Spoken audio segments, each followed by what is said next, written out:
Welcome to the Neuromodulation Podcast, presented to you by the International Neuromodulation Society.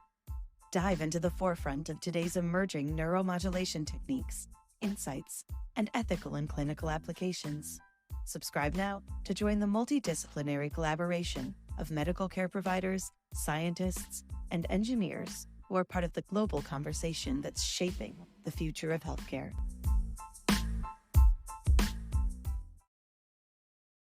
Welcome to today's episode of the Neuromodulation Podcast, presented by the International Neuromodulation Society.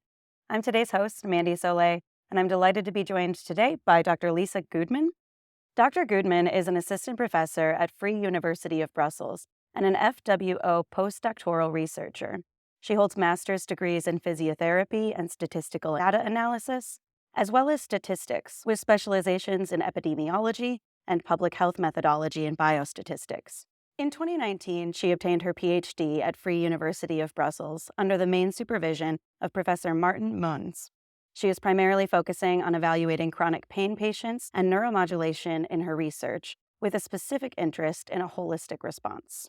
She is part of the Stimulus Research Group, a research and educational consortium in the field of neuromodulation at Free University of Brussels. Additionally, she is also a member of the Center for Neurosciences and the Pain and Motion International Research Group. Welcome to the show today. Thank you very much. So, what I'd like to start off with is having you introduce a bit of your background, because it's unique to other guests that we've had on the show in that you're focused in statistics. Can you share about your background in the medical field and how you found yourself now working in statistics in the medical field? Yeah, initially I started as a physiotherapist in a private practice, but I had the feeling that it's not entirely what I want to do or what I want to focus on in terms of helping patients. And that's why I decided to make a change and to go from private practice towards academics. And then I was confronted, of course, with several research lines within chronic pain. And at a certain point, I was introduced towards neuromodulation under the supervision of Martin Mons. And at that time, it became clear we were mainly focusing on brain imaging. But if you want to do some analysis in brain imaging, you need to be capable of programming. And as a physiotherapist, I was not capable of programming. And that's why I gradually enrolled within statistics and did all those courses, because I really felt that it was necessary that you have a proper background, especially if you want to go further within brain imaging, but also in relation to general research, clinical trials, that your background should be very strong. Because a clinical trial can only be strong if the methodology is really strong. And that's why I wanted to focus on statistics and biostatistics. And that's what we are mainly doing at the moment. So clinical research, but with a strong focus on methodology. Great. So the central reason we wanted to have you on the show today is to help our listeners really understand why statistics is important for a clinician. So it's a broad question, but why do you think it is? Yeah, I think it's not very obvious, but statistics is everywhere in medicine. Let's say if you want to evaluate the safety of a new neurostimulation paradigm, then you're probably going to have a study. It will be running for 5 years or 10 years or something like that.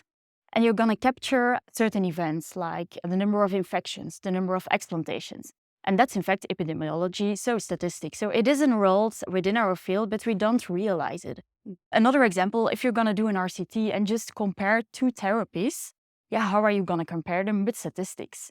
And physicians, they are relying on studies and the evidence that there is to make a decision. Am I going to implant the patient with a specific device or a specific stimulation therapy? And then they will need to look at the published papers and rely on the statistics. For our listeners who are perhaps less versed in the research field, an RCT is a randomized control trial, and those are often considered the gold standard of research. Yeah, definitely. Really strongly controlled trials, mainly in very selective patients. They need to fulfill certain criteria. You're not going to explore it in a broad variety of people. It's really specific patients, but it's a strong design. And you really can get the information out of it. Is one therapy better than the other?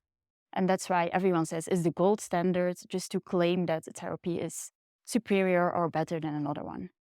How would you say that statistics can help clinicians make informed decisions then, be it about who might get included in a randomized control trial or with regard to patient care, treatment options? Yeah, I think they can definitely use statistics. Let's say if you would be a patient and there would be a physician, then the physician can rely on prediction models, like for you as a patient with all your characteristics, because they are really personal, they are who you are. And you can put in all those characteristics in specific statistical models. Let's say it's a female person, she's 30 years old, she had a back surgery, for example, 2 years ago. All those parameters, you can plug them in into a statistical model, and then the physician can evaluate what is the best therapy for that specific patient. So that's how they can use it in their clinical practice. And it's not always that easy to translate it, but lately there are some applications, really web applications, so that physicians can plug in all those parameters and then they can see what is the best treatment option for that specific patient. That makes a lot of sense. What level of statistical literacy do you think is important for clinicians to have? And what are some resources that you would recommend to improve that literacy for someone who's looking to develop? I don't think that a physician should be a top statistician. That's not what we can expect. And everyone has his own branch and their own specialty. So I don't think they should be capable of understanding everything. But there are some basics, and especially the INS is now focusing on providing web content. And I have to admit, the articles are really great because they explain specific topics in statistics. And on top of the articles, there is a box with common misunderstandings with statistics or key ways about how to understand things. And I think as a physician that if you explore the content over there and get familiar with it, or just with the broad concepts, that you are capable of evaluating, is this paper a strong paper? Or is it a paper where there might be methodological flaws? Then you can see a statistician or someone else with a more profound background in statistics so that they can help you with evaluating it. So I think you don't need to be an expert, but just a basic, would be sufficient. Great. And I'll give a little plug. The biostatistic articles that you're mentioning later on in the season will be featuring Professor Konstantin Slavin, who will be doing live readings of the articles. We know that it can be busy to be in this field and undertake all of the research and work that neuromodulators are doing, so you can tune in to listen instead of having to sit down in front of your computer. Moving on from that, I would love if you could share some examples about where a lack of statistical knowledge might lead to suboptimal clinical decisions. I think it's difficult to just point out one or two specific studies, then you're, a little bit offending the authors. I think the main thing that we often see is that people are running statistics, but then you need to translate them and interpret the statistics. And very often the statistics are done in a proper way, or at least that's what you get from an article, because you cannot see what they really did on their computer and how did they run all the analysis, but you can see what they are writing down in an article. And sometimes you then see, if you see the results section and then the discussion section, so how did the authors interpret their findings, then there might be a discrepancy. And that's how you can see it's not an optimal translation of really the more methodological part and what the results are towards the clinical decision making. And I think that's one thing where we should really focus on and be cautious that the interpretation is always correct. So really the onus is on the authors to translate their data effectively in the results and discussion section, because clinicians, patients, they're not statisticians. Would you agree with that? Yeah, I definitely agree with that. It might be my personal opinion, but I'm really convinced that if you are the author of an article, that you should be capable of doing the more analytical part of it, so running the results and then translate towards the general public, towards physicians, towards patients as well, or just researchers, that you are capable of translating your findings. Because if you're only focusing on the analytical part, then you probably cannot interpret it. But how should anyone else be capable of interpreting what you did? We cannot expect that from other people. So I'm definitely convinced that it is a responsibility of the authors to translate their findings in a more clinical way so that everyone can benefit from it. Great. So what about evidence-based medicine? What role does statistics play there? I think it definitely has a major role in it because clinical trials, it's everything evidence-based medicine. There are specific parts of it, like we have the clinical trial or the RCT, as we noticed in the beginning of this podcast.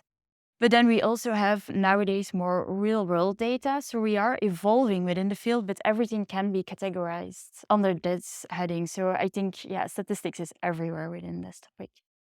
Can you share with our listeners some ways to go about navigating all of this data? Are there tools or resources that you recommend to go about filtering through all of it and discerning what data is most useful for them for their clinical work?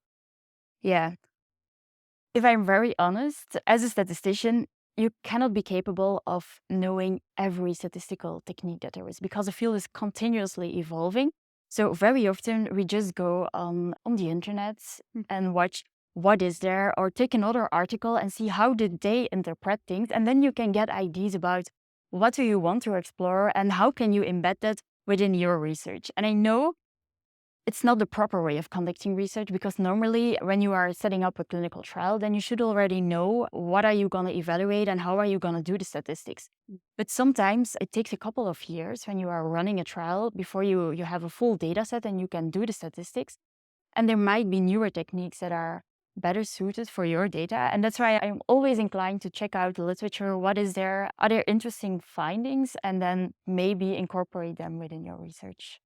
So, a project like that may take a couple of years. What if there are new impactful findings that occur a year in and you've got maybe a year more of work to do? How would you recommend researchers go about navigating that? I think you should first start with just your basic analysis and what you in the beginning schedule to do or what you want to do. That you write up the results for that part. And then you can take 1 year or 2 years just to do some secondary analysis, more the exploratory analysis. But those might be really interesting because then you can do the more fancy stuff, let's call it, and the additional analysis. And it's not that I'm in favor of doing fishing things and really look if we can see something or get something out of the data. But sometimes, yeah, there are cool things to add. And then it's more as a secondary analysis. And then it's not a problem that it might take 1 or 2 years afterwards. What about challenges and misconceptions with clinicians navigating statistical analysis or reading research papers? What do you notice that comes up? There is a lot of confusion, to be honest. Everyone is reading papers, and if you ask a physician, what are you reading? Then they'll probably say, we only have 5 minutes to read a paper. So they will focus on the abstract, so the short summary of the paper, and probably on the research question and then the discussion section. So they are focusing on the clinical part of a paper and not on the statistical parts. And I think that might be a misconception because if the authors of the original article misinterpreted their results or they are claiming statements that are not backed up by the data, because you have the liberty within the discussion section to go a little bit broader and interpret the findings according to your own belief. But if you are only reading that section, then you might get up with results who are completely different compared to what the authors intend to do. And that's something that you should be aware of and be very cautious on to always evaluate what is in the method section and the results section to evaluate what the authors really explored. Great point. So, how do you navigate building trust with, say, a particular journal or collection of publications? Do you feel like this level of consistent discernment is important to maintain regardless of the notoriety of a journal? Yeah, I think the high quality journals that they are really focusing on the statistical parts, they often have a statistical editor as well. And then a manuscript will go through the normal peer review process, but also will be evaluated by a more statistical person or an editor who has a background in statistics, just to be sure that the content is really strong, that they are not creating a paper where the results are interpreted in a way that's not entirely what they intended to do. So, it might be useful for a clinician who's reading research to also pay attention to the team that makes up a journal and explore whether or not there is a statistical evaluator. And I would say perhaps over time, evaluate the credibility of this work over time and build a trusting relationship with the journal. Would you agree? Yeah, I definitely agree. I think you have journals with a high quality standard, and probably everyone is trusting the evidence or the articles that came out of there. There are journals with a less high ranking, and then you might assume the statistics might not be correct, although that's really a rigid view on it and very categoric. So I'm not entirely sure whether I would fully agree with it. On the other hand, I think that the research groups themselves, that they might have a strong reputation for being methodologically sound, and that's based on the names of the persons who are on the publications, so the authors, that you might already expect, oh, those are authors that are really very cautious when they are conducting a study, and they do have a statistical team in their university, or there is a statistician among the authors. And I think that's really important as well. So then you can assume that statistics are really correct. But by and large, what I'm still hearing from you is that it's really important to be able to, at least at a baseline, evaluate the statistics yourself and make sure that you can trust what you're reading. So, When we look at a clinician trying to build out their scope of understanding of statistics, what would you say are some of the key concepts that are really important to understand on a deeper level? Yeah, I think, as we mentioned, I definitely watch internet videos and also the INS web pages to see what is there as an information. On the other hand, there are some basic concepts like the difference between a frequentist approach and a Bayesian approach. And I know often within our field of neuromodulation, we are more inclined to use a frequentist approach, and that's why we are not that familiar with the Bayesian approach. And just to give you an example about the difference between both approaches, we are mainly relying on a frequentist approach. So that means that we always rely on a p-value. For example, we have two patients groups. They each have a pain intensity score, and we want to evaluate whether the pain intensity score from one group differs from the pain intensity score from the other group. What are we going to do? Just compare the two scores and we get a p-value out of it. If our p-value is below 0.005, then we will say, okay, there is statistically significant difference between both groups. However, the Bayesian approach, it is not relying on p-values at all. And that's something that we are not familiar with. That's not what we learn in high school, at university, because they are always ignoring that part. But it's a really interesting field, the field of Bayesian statistics. And just to give you some background, it is not relying on p-values, but on credible intervals. Let's say that you have a patient and your patient is saying, I felt 1 week before the consultation and my ankle was really swollen and I cannot stand on my ankle. Then the physician might do an examination and you might think, okay, it might be a sprain, the ankle might not be broken. That's your belief. Then you're not entirely sure. So you want to send the patient towards imaging so that you can get a scan out of it. The results from the scan, you will provide them to the physician. So then the physician can update his or her belief about is the ankle broken or not based on the additional information that you obtained. So then you are going to change your belief maybe towards yes, it will be broken or it will not be broken. So you are constantly giving new information to the physician, and that's the Bayesian approach. So you don't have a p-value, but just you have data and you can add newer data, and based on the combined set of data, you're going to change your beliefs. And so you said neuromodulation tends to lean toward the frequentist approach, correct? It's what we are used to. Everyone knows how to interpret it. It's easier if you just get out of the results a p-value because everyone is capable of interpreting it. Everyone is familiar with the concept of a p-value, but we are not familiar with the concept of Bayesian analysis and how to interpret a credible interval. And I think that's the difficulty with it. On the other hand, I think now it should be fine and both of them are on the same scale, but previously no one believed in Bayesian statistics. I think personally because there was a lack of knowledge about it, and we are gradually more focusing on the Bayesian statistics. So I presume that within the next 5 or 10 years, the Bayesian statistics will be more present within our field as well. Interesting. So I'm remembering back to my college statistics days, and I'm remembering tinkering away in specific softwares to be able to develop my own statistical analysis. So can you share a bit about what sorts of tools statisticians use and perhaps what sort of tools clinicians use? Do they line up and should they? Yeah, I think, but I cannot rely on real numbers, but I'm firmly convinced that most of the physicians, they will rely on programs such as SPSS. So you really have a program and you can add your data in it, and then you can click on specific tests that you aim to conduct. So it's more some kind of clicking, and then the software will do the analysis for you if you just select the right columns from your database and what test you want to perform. On the other hand, as a statistician, I'm not working with SPSS because it is limited towards the functionalities that are embedded within the software. So we are mainly relying on R or on SAS packages, and then you can really program whatever you want to do yourself. So you are more flexible, but the disadvantage is that you should be capable of programming yourself. And that's not the case with SPSS. So I think that's the main difference between being more a clinician or being an engineer, a statistician, or those fields. And this is definitely outside of my realm of expertise. So with the tools that you're talking about, can you address statistical analysis for both frequentist and Bayesian studies in these tools? Yeah, you are all capable of doing whatever you want to do, but you are more flexible within the programs where you need to program it yourself, because then you can even invent your own technique and implement it within the system. And that's not possible within SPSS. In the beginning, there were only modules for the frequentist approach. Now you can also do a Bayesian analysis within that software. Yeah, whatever approach you want to do, you can do it in all software packages.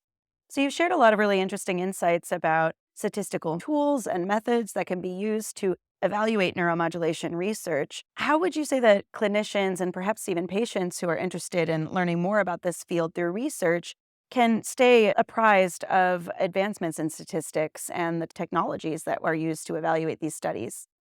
Yeah, I think there are a lot of summer schools. As a clinician, if you want to improve your statistical tools, you can always follow a summer school or a specific symposium or a congress related to statistics. That's the easiest way just to get in there. On the other hand, you can also use self-study. So use some articles that you think those are really techniques that I want to do in my own research. And I would not be ashamed just to write the authors and ask them, can you provide me some more information, or can you provide me with the codes that you use to conduct your statistical analysis? And then you can just copy paste whatever they did and embed it on your data sets. And that's an evolution that we are currently seeing within the field, that a lot of articles, they have supplementary materials, and there you can see the code that they used to program and to obtain their results. And I know that is related to the R packages or the SAS packages, but then you can definitely see all the steps that the authors conducted to get the results out of their data. So if they are more inclined to share it, and we are in that era for the moment, then why shouldn't we ask it to the authors? Share your code with us, and then we can copy paste it and see how did they came to their results, and can we embed this on our results as well. So I think it should be a combination of learning it from summer school, symposia, and on the other hand, just learn from your peers, because there is no need for everyone to do the same exercise and start from zero if you can just rely on the evidence from your colleagues. And for those who are authors who are looking to submit research studies, we've got another episode this season that features Professor Robert Levy. That episode provides a lot of exceptional insights on how you can go about selecting what sorts of supplemental materials you would include in your submission. So I recommend taking a look at that. You also talked about the evolution of statistics. And I'm curious, it's hard to get very far these days without talking about the advancement of artificial intelligence. So, how do you see artificial intelligence impacting the now and the future of statistics? Yeah, everyone is talking about artificial intelligence. And in the beginning, not everyone was really convinced that artificial intelligence was the future, because they were considered as a black box. And you put data in it and you get something out of it, and no one is capable of interpreting it. Yeah.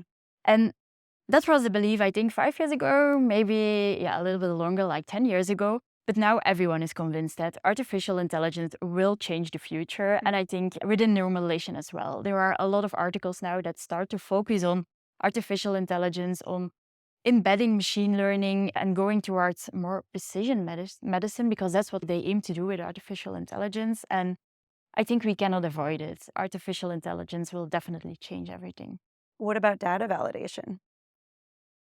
That might be an issue, especially related to the real-world data that everyone is now relying on. That's data that is obtained from medical records, electronic health records. And everyone is saying the data is not as robust as if you are conducting a study yourself. And then you are really convinced that the data is valid because you collected it yourself and you have put it in an Excel file. So you should trust yourself. On the other hand, if you are just querying a database and things like that, then there might be errors related to things that are not flagged within the system, or a coding that is not entirely correct. And I think that might be an issue. On the other hand, the data platforms, they really have specific procedures to ensure that the data is valid, safety procedures to check the correctness of it, the plausibility of it, conformity. So it should be fine, but I think there might be some issues, and we should be cautious with it, especially now because we're still starting to use this field and it will grow. And then I suppose there will be other techniques to solve this and to ensure that the data is really valid and that we can rely on it. So, investing in the artificial intelligence space has certainly been a priority in the world. And so I'm curious, are there any particular aspects of statistics that you think would benefit from greater investment in artificial intelligence developments? I think it's mainly on the individual level. We currently have a problem like, can we really predict if this therapy will be a good therapy for that specific patient? Hmm. And that's an exercise that is still very difficult at the moment. A lot of clinicians are facing that problem on a daily basis. And I think artificial intelligence should be capable of helping us out with that question. So that's really related to precision medicine. And I think that's a major thing. So also on predictions for the future, like if you benefit from a certain therapy for at this time, will it also or will it still be valid after 10 years or after 20 years? Or will it only be a good solution for 2 years and then you are at the same phase as you are right now? And that's not an ideal situation. So hopefully artificial intelligence can help us with it. Hmm. For anybody who might not be aware, could you share a little bit about what precision medicine means? Yeah, there are a lot of definitions of precision medicine, but the main idea is that we are no longer considering patients just as a group of patients. They are all the same, and this is the therapy, and this therapy will be the best therapy for the full group of patients.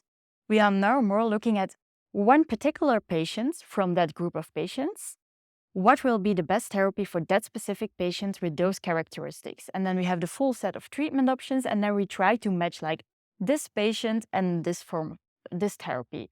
And that patient, this therapy will be the best. So it's more on an individual level and really get the most out of the therapy so that the patients can benefit in an optimal setting. And how central is statistics to making precision medicine possible? It's difficult. If you don't have statistics, how are you gonna make the decision that this therapy is the best for that patient? And it's always relying on statistical models behind the decisions. And that's why statistics are everywhere, but it's just not that obvious. Quite often, there are the web applications that clinicians are using, and then you are not seeing the statistical models yourself because you are just plugging in the characteristics. But on the background, there are definitely statistical models predicting everything. Electronic health records or EHRs, do they have any sort of integrations with statistics that feeds data in for physicians to review? I don't think that there is an automatic implementation already, but there are a lot of authors, clinicians, statisticians who are querying the databases that are relying on the electronic health records. And they are mainly focusing on the incidence of specific events or the prevalence, and that's statistics. It's more inclined towards the field of epidemiology, but it can be embedded within statistics, so they are everywhere.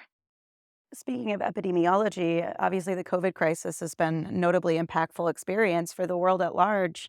Do you have any thoughts that you'd like to share from a public health perspective around the impact of statistics and how consumers, patients, just people in general can go about taking in statistical information to best interpret some of the findings that are being published about things like COVID? Yeah.